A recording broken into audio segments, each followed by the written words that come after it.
na ano, na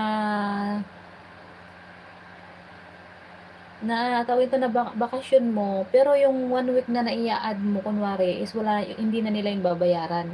Yung 1 week lang ang may bayad na ano, na bakasyon mo.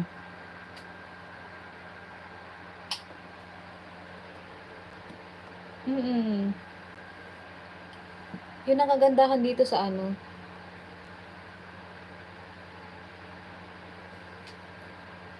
sa Hong Kong.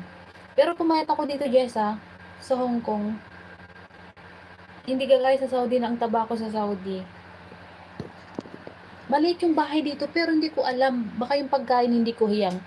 Yung, pero yung pagkain dito is healthy. Unlike kasi sa Saudi na yung pagkain is talagang puro calories, puro ano, puro fats eh.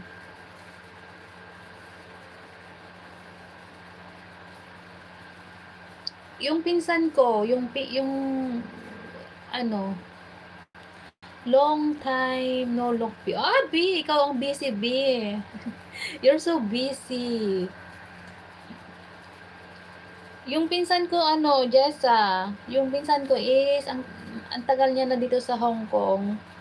Naghanap ako na, sabi ko gusto mag-apply dyan. Nirecommend niya ako doon sa agency na naging amo niya. Yung may-ari ng agency na naging amo ng pinsan ko. Nirecommend niya ako doon. And then, na-hire ako agad kasi itong amo ko na binigay sa akin is ang tagal nilang naghahanap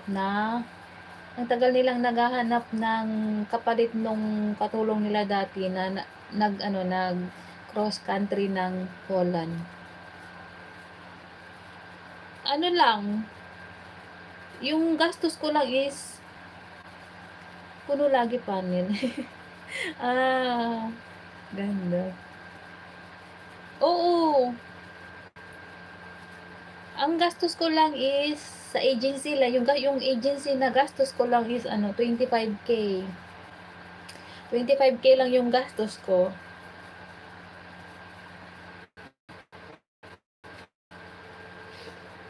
Ano lang kasi, for panel lang ako. Nag-aapat na panel lang ako.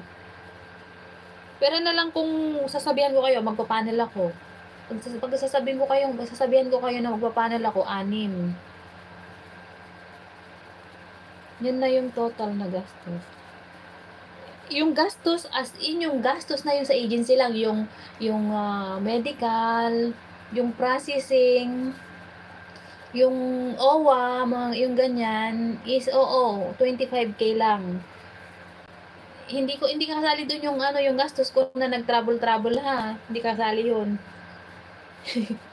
Kasi kung kasali yung gastos ko na nag-travel papunta ng yung pamasahe, ganyan, yung pag-stay ko ng Manila.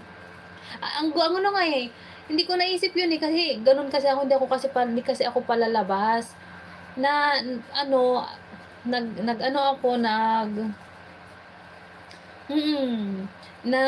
nag-process ako, pabalik-balik ako ng Caloocan. Hindi ko kasi sinabihan ni Eileen. At saka ikaw Jessa, ang lapit lang. Monumento, lagi ako sa monumento. hindi ko kayo nasasabihan kasi, pagod eh. Pagka wala akong lakad, uwi na ako ng probinsya sa amin. Hindi ako nagtatagal kasi gusto ko magpahinga. Jessa, healthy. Hindi siya masarap, pero healthy. Ganon. Pwera na lang kung hiyang mo. Oo, Jessa, sa susunod. Doon sa Jollibee, sa Monumento, doon sa lagi kayo doon. Lagi din ako doon, Jessa. Where are you from? I'm from the Philippines. Sa Daco style. Sa susunod, Jessa, sabihan ko kayo. Minsan magugulat na lang yung mga kaibigan ko na nasa Caloocan. Sabi niya, oy, ano ginagawa mo dyan? Ganyan. Yung magpo-post ako ng picture, ano ginagawa mo dyan? Sabi nila sa akin. Naglalakad ng nagpo-process ng papel. Tapos sabi, hindi ka nagsabi, lapit ko dyan, mga ganda.